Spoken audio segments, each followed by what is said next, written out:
Everyone said Ryder Knox didn't care about anyone. But the first time he looked at me, I knew that wasn't entirely true. I didn't mean to notice him that day. I was new, still figuring out which hallway led to the gym and which one would get me lost for 20 minutes, clutching a crumpled schedule like it might magically rearrange itself. The air smelled like floor polish and cheap cologne, lockers slamming in uneven rhythm like a heartbeat I couldn't quite sync with. And then everything shifted. Not louder, not quieter, just different. People moved aside without being told. Conversations clipped short mid-sentence. A ripple, subtle but real, passed through the hallway, and I followed it before I could stop myself. That's when I saw him. Ryder Knox leaned against a row of lockers like he belonged there more than anyone else, like the space had been built around him instead of the other way around. Dark hoodie, sleeves pushed up just enough to show his wrists, head tilted slightly, as if he were bored of everything and everyone at the same time. He wasn't doing anything. That was the thing. He didn't have to. The silence around him did all the work. I should have looked away. Any normal person would have. But I didn't. My fingers tightened around the strap of my backpack, nails digging into the worn fabric as if that could anchor me in place. Because there was something off about the way he stood there, not dangerous exactly, not in the way people whispered about, but distant, like he was somewhere else entirely, even while standing right in front of me. And then his eyes lifted. Just for a second. Just enough. They landed on me like I'd stepped into a spotlight I didn't ask for, sharp and unreadable, and not as cold as I expected. I froze. Completely. My brain scrambled for something logical, something safe, but all it came up with was the steady, inconvenient realization that I couldn't look away. He didn't smile, didn't frown, didn't do anything that would make sense of the moment. But something in his expression shifted, barely there, like the flicker of a light behind a closed door, and then it was gone. He looked past me, like I was just another face in a hallway full of strangers. The spell broke. Noise rushed back in. Lockers slammed again. Someone laughed too loud behind me. I exhaled without realizing I'd been holding my breath, shoulders loosening as I forced myself to move. Just walk. Keep going. Don't turn around. Except I did. Of course I did. And he was still there. Still leaning. Still untouchable in the way people described. But now I couldn't unsee it. The way his posture eased just slightly when no one was paying attention. The way his gaze softened for a fraction of a second before snapping back into place like a mask. Everyone else saw a bad boy they were supposed to avoid. Someone to whisper about. Someone to fear. But standing there, halfway down a hallway I still didn't know how to navigate, I had the strangest, most unsettling thought of my entire life. Maybe they were all wrong. Or maybe they just weren't looking close enough. I told myself I would not look for him again, which lasted exactly until the next morning when I walked into school 10 minutes early and immediately scanned the hallway like it was second nature, like something in me had already decided he mattered more than my own common sense. And I hated that. I really did. Because I had known him for less than 24 hours and already my brain was rearranging priorities around a guy everyone else avoided on purpose. But there he was again, not in the same spot this time, sitting instead on the edge of a bench near the lockers with his head slightly lowered, one earbud in, fingers tapping slowly against his knee like he was keeping time to something only he could hear. And it was strange how normal he looked like that, not intimidating, not dangerous, just there, existing in a way that did not match the stories I had heard. And I almost walked past him, I really did. But then someone bumped into me from behind, and my books slipped from my hands before I could catch them, paper and folders scattering across the polished floor in a mess that felt louder than it should have been, and I dropped down quickly, muttering under my breath, heat rushing to my face as I tried to gather everything before anyone could turn it into a moment. Because that is how it works in a new school. One mistake, and suddenly you are the story of the day. But before I could grab the last notebook, a hand reached it first, and I froze again. Because of course it was him. Of course it had to be him. Ryder Knox, holding my notebook like it was nothing. Like he had not just stepped into my personal radius without warning. And for a second, I did not move. I just watched his fingers curl slightly around the edge of the cover. Steady, careful, not rough, not careless, just precise. And then he held it out to me without a word, his eyes flicking up briefly to meet mine. And there it was again, that almost imperceptible shift, like something in him softened for half a heartbeat before locking back into place. And I took the notebook a little too quickly, our fingers brushing for the smallest second, barely there, but enough to send something sharp and unexpected through my chest. like my body noticed before my brain could catch up, and I cleared my throat, forcing out a quiet thank you that sounded smaller than I intended. But he nodded once, just once, like that was enough, like he did not need anything more. And then he leaned back again, slipping into that same distant posture as if the moment had never happened at all, except it had, and I could not ignore it now, because no one else moved like that around him. No one else got that version of him. The one that did not feel like a warning sign. The one that felt careful. And as I stood up, clutching my books a little tighter than necessary, I realized something that made my stomach twist in a way I was not ready to deal with. Because it was not just curiosity anymore. It was something deeper, something quieter, something that made me glance back one more time even though I told myself not to. And when I did, he was already looking at me again, not cold, not distant, just watching, like he was trying to figure me out the same way I was trying to figure him out. And for the first time since I got here, I was not thinking about getting lost in the hallways or saying the wrong thing or fitting in. I was thinking about him, about the way everyone else seemed to get one version of Ryder Knox while I kept catching glimpses of another. And I had a feeling, a strong and slightly terrifying feeling, that this was only the beginning of something I did not fully understand yet. By the time third period rolled around, I had already broken every promise I made to myself about staying away from him, because it turns out it is a lot easier to avoid someone in theory than it is in a building where the hallways seem to loop back on themselves like a maze designed to test your self-control. And I was halfway through opening my locker when I heard my name for the first time that day, not from a teacher, not from someone trying to be friendly, but from the front office speaker, calling both Noah Hayes and Ryder Knox to the main office. And my stomach dropped immediately because there was no logical reason our names should be in the same sentence. Not unless the universe had a very specific sense of humor. And as I made my way down the hall, I could feel the looks already, curious, confused, some of them almost amused, like people were already writing a story in their heads about what this could possibly mean. And when I stepped into the office, he was already there, leaning against the counter with that same unreadable expression, like being summoned out of class was just another inconvenience he had decided not to react to. And for a second I considered turning around and pretending I got the message wrong. But it was too late.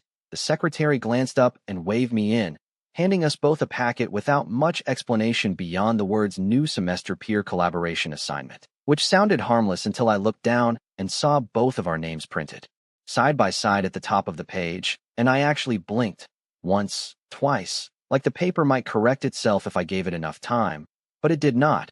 It stayed exactly the same. Ryder Knox and Noah Hayes, partners for the next 6 weeks, and I let out a slow breath I did not realize I was holding, because this was not just coincidence anymore. This was proximity, forced and unavoidable, the kind that makes it impossible to pretend something is not happening when it clearly is, and I risked a glance up at him, expecting annoyance, maybe even resistance, but instead he was just looking at the paper, quiet, thoughtful in a way that did not match the image everyone else had built around him. And then he nodded once, like he had already accepted it, like he was not going to argue or push back or make a scene. And that somehow made it worse, because now there was no easy excuse to keep my distance, no reason to walk away without looking suspicious. And as we stepped back into the hallway together, side by side but not quite close enough to touch, I became painfully aware of how different the air felt when he was near, heavier, quieter, like everything else had been turned down just a little, and neither of us spoke at first, the silence stretching just long enough to feel intentional, until finally he broke it, his voice low and even, not sharp, not dismissive, just calm, asking what class I had next, like it was a normal question between normal people who had not spent the last 2 days pretending not to notice each other. And I answered before I could overthink it, my voice steadier than I felt, and he nodded again, adjusting his pace slightly to match mine, without making it obvious. And that was the moment it clicked, not all at once, but enough to settle somewhere in the back of my mind. Because this was not how someone acted when they wanted to keep their distance. This was not how someone acted if the rumors were entirely true. And as we walked down the hallway together, not touching, not even close, I realized that whatever people thought they knew about Ryder Knox, it did not explain this version of him. The one who did not pull away, the one who did not make me feel like I should leave. And the more I tried to make sense of it, the clearer one thing became: I was not just stuck with him for 6 weeks. I was about to learn something no one else seemed to understand. and I was not sure if that was a good thing or the beginning of something I would not be able to step away from once it started. Working with him should have felt awkward or tense, or at the very least uncomfortable in a way that made every second stretch longer than it needed to, but it did not, and that was the problem, because the first time we actually sat down together in the library after school, it felt almost normal, which made everything else about him harder to believe. The rumors, the distance, the quiet fear people carried when they said his name like it might summon him out of nowhere. And I kept waiting for the moment where it would shift, where he would pull back or shut down or remind me why everyone kept their distance. But it never came, not the way I expected. Instead, he slid into the chair across from me with a quiet kind of focus, pushing his sleeves up slightly before opening the assignment packet like this mattered to him more than he let on. And I found myself watching the small things again. The way his fingers traced the edge of the paper as he read, the way his jaw tightened just slightly. When he concentrated, the way he glanced up at me every so often like he was checking if I was still there. And every time our eyes met, he did not look away immediately, not like someone avoiding attention, but like someone deciding something and not saying it out loud. And I cleared my throat, forcing myself to actually speak, suggesting we split the work evenly, something simple, something safe, and he nodded, agreeing without hesitation, his voice low when he answered, steady in a way that made it easy to listen to. And for a while we worked like that, quiet but not uncomfortable, the kind of silence that feels shared instead of forced, and I almost forgot who he was supposed to be, almost forgot the version of him everyone else saw, until a group of students passed by our table, and their voices dropped just enough to be noticeable, not loud, not direct, but intentional, like they wanted to be heard without being obvious. And I felt the shift before I saw it, the way Ryder's shoulders stiffened just slightly, the way his posture changed like a door closing, slow and deliberate. And I looked up, catching the moment his expression reset, not angry, not reactive, just distant.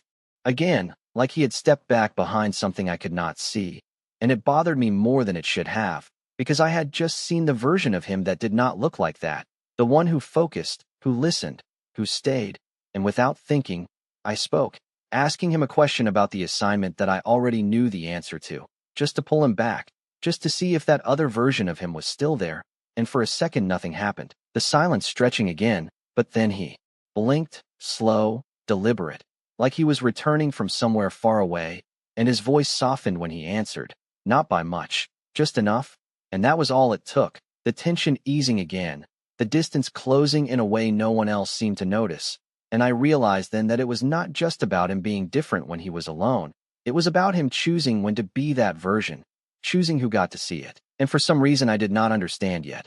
He was not shutting me out, not completely, not like he did with everyone else. And as the afternoon light shifted through the tall windows, casting long shadows across the table between us, I caught myself thinking something I probably should have ignored, something that settled quietly in my chest before I could stop it, because the more time I spent with him, the harder it became to believe that the version everyone feared was the only one that existed, and the easier it became to wonder why I was the one he kept letting pass that line. The first time it happened, I almost missed it, which says more about how subtle he was than anything else, because it was not loud or dramatic or obvious in a way that would make anyone turn their head. It was quiet, almost invisible unless you were paying attention the way I had started to without meaning to. And we were walking out of class together, not side by side exactly, but close enough that our steps fell into the same rhythm. When someone called my name from across the hallway, sharp, and a little too amused, the kind of tone that makes your shoulders tense before your brain catches up, and I turned just slightly, enough to acknowledge it without fully engaging, but that was all it took for the moment to shift, not around me, but around him, because Ryder stopped walking for half a second, just enough for me to notice, and when I glanced back at him, his expression had changed again, not into something harsh or angry, but into something steady, grounded, like he had made a decision in that exact second, and then he stepped forward, closing the small distance between us without making it obvious, his presence settling beside me in a way that felt intentional, not possessive, not controlling, just there, like a quiet barrier I had not asked for, but somehow understood, and the voices behind me dropped almost immediately, not gone, but softer, less certain, like whatever they were planning to say did not feel worth it anymore, and I did not need to turn around to know why, because I could feel it, The shift in the air, the same one I had noticed on my first day. Except this time I was standing inside it instead of watching from the outside, and I swallowed, my grip tightening slightly on the strap of my bag as I kept walking, pretending everything was normal even though it clearly was not, and neither of us said anything for a few seconds, the silence stretching again. But it was different this time, heavier in a way that made it impossible to ignore what had just happened, and I finally glanced at him, just a quick look, enough to catch the way his jaw had relaxed again, the tension fading as quickly as it had appeared, like flipping a switch no one else could see, and I exhaled slowly, the question already forming before I could stop it, asking him why he did that, why he stepped in like that when he did not have to, and for a moment he did not answer, his gaze fixed ahead like he was deciding how much to say, if anything at all, and then he shrugged, small, almost dismissive, like it did not matter, like it was nothing. But his voice when he finally spoke was softer than usual, quieter, like he did not want anyone else to hear it, saying that it was easier that way, and I frowned slightly, not understanding, because easier for who, for me or for him? But before I could ask, he glanced at me, just once, and there it was again, that same flicker I could not explain, something careful, something deliberate, something that did not match the version of him everyone else saw, and it settled in my chest in a way that felt both comforting and unsettling at the same time. Because this was not random anymore. It was not coincidence or imagination. It was a pattern, small but consistent, and the more I noticed it, the harder it became to ignore the truth building quietly. Underneath it all, because Ryder Knox did not act like this with anyone else, he did not soften, he did not step closer, he did not make space unless he chose to, and for reasons I still did not fully understand.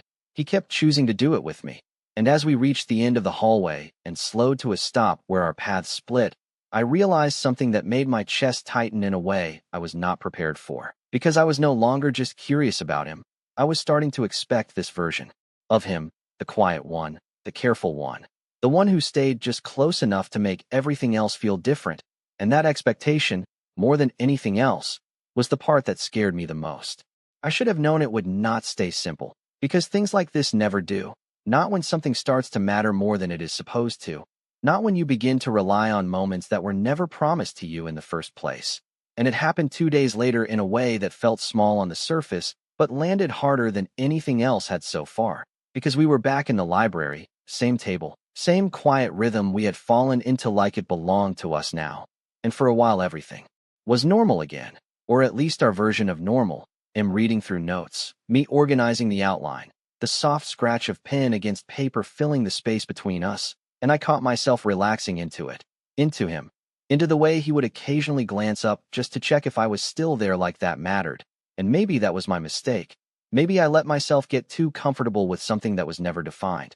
Because when his phone buzzed against the table, the shift was immediate, not loud, not dramatic, but sharp enough that I felt it before I even saw the screen light up, and he looked at it for half a second before his expression changed, not cold exactly, but closed, like a door sliding shut in a quiet room, and he stood up without explanation, grabbing his things in one smooth motion that felt practiced, like he had done this before, like leaving was easier than staying, and I blinked, caught off guard, asking if everything was okay, because that felt like the obvious thing to say, the normal thing. But he did not answer right away. He just hesitated, just long enough to make it noticeable, before shaking his head slightly and saying he had to go, his voice back to that distant tone I had almost forgotten existed, and I felt something tighten in my chest, something small but sharp, because this was different from the other times. This was not him softening or stepping closer or choosing to stay. This was him pulling away,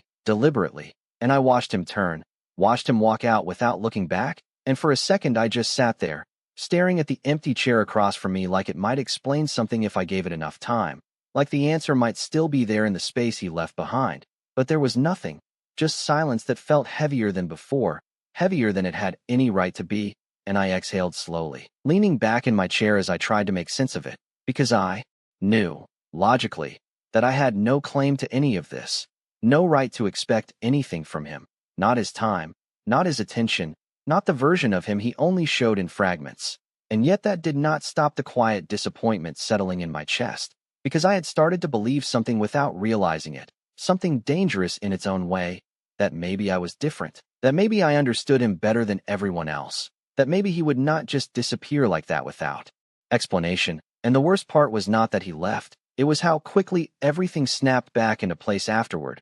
How easy it was for the room to feel ordinary again without him there, like whatever existed between us had never been solid enough to begin with. And I closed my notebook slowly, fingers lingering on the edge of the page as I stared down at the work we had started together, unfinished, interrupted, and I realized something then that I did not want to admit out loud, not even to myself, because it made everything more complicated than it needed to be, because the truth was, I was not just curious anymore. I was not just observing from a distance. I was invested in something I did not fully understand, something that could disappear just as easily as it appeared.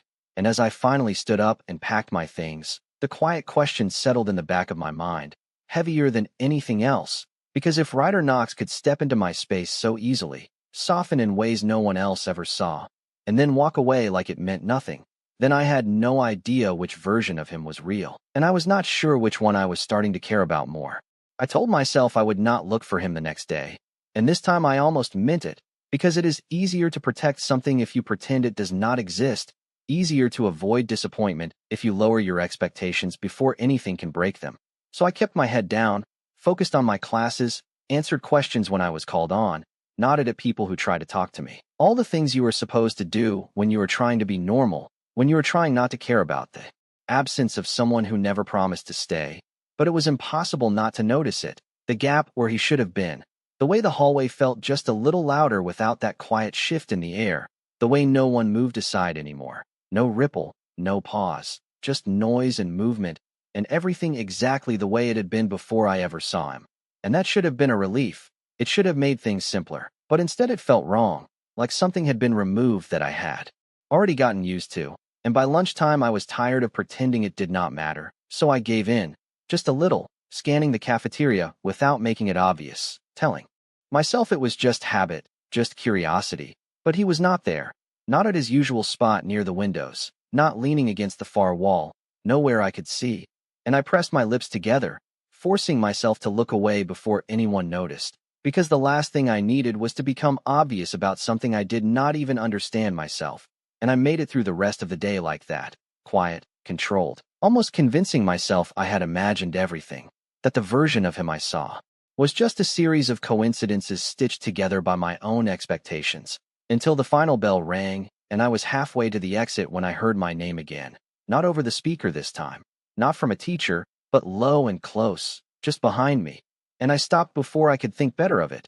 turning slowly, because some part of me already knew, already recognized the weight of that voice before I even saw him. And there he was, standing a few feet away like he had always been there, like he had not disappeared without explanation the day before, like nothing had changed at all, except it had, and I could feel it in the space between us, in the hesitation that did not used to exist, and for a second neither of us spoke, the silence stretching again. But this time it was not comfortable, not shared. It was something else, something uncertain, and I crossed my arms without realizing it. A small defensive gesture that I would have laughed at a week ago, asking him where he went yesterday because I needed an answer even if I pretended I did not, and he looked at me for a long moment before responding, his gaze steady but not distant, not closed off the way it had been before, just careful, like he was choosing each word before he let it out. And when he finally spoke, his voice was quieter than usual, almost rough at the edges, saying he had things to deal with, nothing more, nothing specific. And I waited, expecting him to add something, to explain, to fill in the gap he had left, but he did not.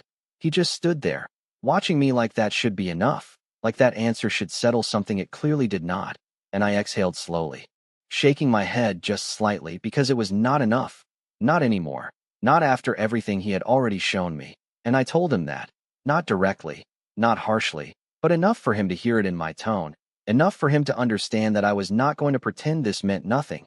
And for a second something flickered across his face again, not annoyance, not anger, something closer to frustration, but not directed at me, and he stepped closer then, just one step, closing the distance in a way that made everything else fade out for a second, the hallway noise dulling at the edges, and his voice dropped even lower when he spoke again, telling me that it was easier if I did not get involved, that whatever I thought I saw was not something I should try to understand, and that should have been it. that should have pushed me away, created the distance he clearly wanted, but instead it did the opposite, because now I knew, without a doubt, that there was something there, something real. Enough for him to try to protect me from it. And as I looked at him, really looked this time, I realized that the version of Ryder Knox everyone feared was not the whole story, not even close, and whatever he was trying to keep hidden, it mattered enough for him to push me away before I got too close. And that only made one thing painfully clear: I was already closer than he wanted me to be. The next time I saw him, everything changed, not all at once, not in some dramatic way that would make sense to anyone watching from the outside, but in a quiet, irreversible shift that settled deep enough that I knew there was no going back to whatever this had been before, because it happened after school again, in the same hallway where everything always seemed to circle back to him, the light softer now through the tall windows, shadows stretching long across the floor as people filtered out in clusters, laughter echoing in pieces that never quite reached where we stood, and I had almost convinced myself to leave without looking for him when I felt it, that same subtle awareness, like my body recognized his presence before my mind did, and I turned without thinking, finding him already, watching me from across the hall, not hidden, not distant, just there, like he had been waiting without admitting it. And for a second neither of us moved, the space between us holding something unspoken, something heavier than it used to be, and then I stepped forward before I could second-guess it, closing the distance in a way that felt deliberate this time, not accidental, not forced by circumstance. And he did not pull back, did not retreat behind that wall I had seen him rebuild so many times. He just stayed, his gaze steady, his posture still, like he was letting this happen even if he did not fully understand why. And when I stopped in front of him, closer than we had ever stood before, I realized how quiet everything had become, how the noise of the hallway had faded into something distant and unimportant, and I asked him again, not about yesterday, not about where he went or what he was hiding, but something simpler, something that mattered more now. Why me? Why he kept letting me see the version of him no one else seemed to get. And this time he did not look away, did not deflect, did not step back into silence. Instead, he exhaled slowly, like the question had been waiting there longer than either of us wanted to admit, and his eyes softened in a way that made my chest tighten, not dramatically, not obviously, just enough to feel real. And when he spoke, his voice was quieter than I had ever heard it, stripped of the distance he usually kept between himself and everyone else, telling me that I looked at him differently, like I was not expecting him to be something he was not. And I swallowed, because I had not realized I was doing that, had not realized it mattered, but it did. It mattered enough for him to notice, enough for him to respond to it. And he stepped closer then, not enough to close the space entirely, but enough that I could feel the shift again, that subtle pull that had been building from the beginning, and for the first time there was no hesitation in it, no push away, no retreat, just presence, steady and intentional, and I felt my fingers tighten slightly at my sides, grounding myself in the moment because it felt too easy to get lost in it, too easy to forget everything else. And he held my gaze like he was trying to say something without using words, like there were things he still was not ready to explain but did not want to hide from me either.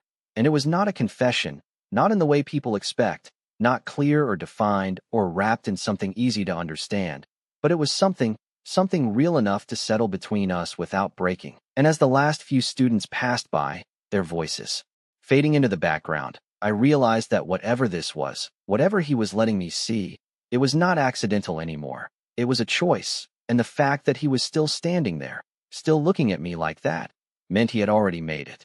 It did not happen all at once, not in a way that could be pointed to and labeled as the moment everything changed, but in the quiet space that followed, in the way neither of us stepped back even when we should have, in the way the air between us felt steady instead of uncertain, like something had finally settled into place without either of us forcing it.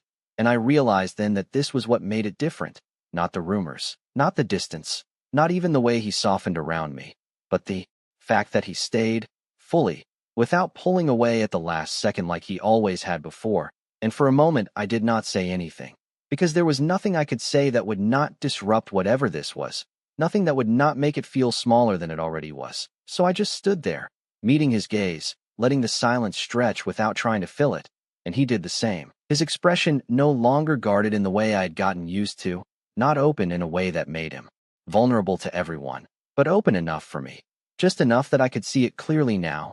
The difference, the shift, the choice, and I felt something steady in my chest, not sharp or overwhelming, just present, like a quiet certainty I had not noticed building until now.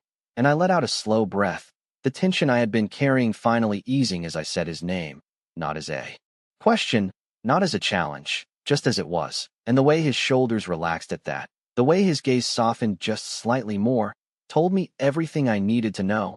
Because people do not react like that unless it means something, unless it matters more than they are willing to admit out loud.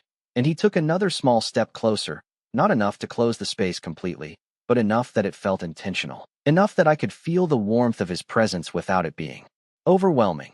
And when he spoke again, his voice was low and steady, not distant, not guarded, just real, telling me that he was not good at this, not good at letting people in, not good at explaining things he barely understood himself, but that I made it easier, and I swallowed, because that was not something I had expected to hear, not from him, not from someone who had built his entire presence around being untouchable. And yet here he was, saying it in the simplest way possible, without dressing it up or hiding behind anything. And I nodded slowly, because I understood more than I could explain, understood that this was not about perfect words or clear answers. It was about showing up, about staying, about choosing to be there even when it would be easier to step back. And I realized then that I did not need him to explain everything, did not need him to break down every wall at once, because he had already done something more important. He had let me see the part of him he kept hidden from everyone else, and he had not taken it back, not this time. And as the hallway emptied around us, the last echoes of footsteps fading into silence, I felt that quiet certainty settle deeper, because whatever this was, whatever we were building in small, careful moments, it was real, and it was not going anywhere, not if we both kept choosing it. And when he glanced at me again, that same almost imperceptible softness still there, I realized something that made everything else fall into place, because the version of Ryder Knox everyone feared still existed. It always would, but it was not the only version, not anymore, not when I was standing here, not when he looked at me like this. And as we finally turned to walk out of the building together, not rushed, not hesitant, just side by side in a way that felt natural now, I understood the truth I had been circling around since the beginning, that he had never changed for the world. He had just chosen not to hide from me, and somehow, that meant more than anything else.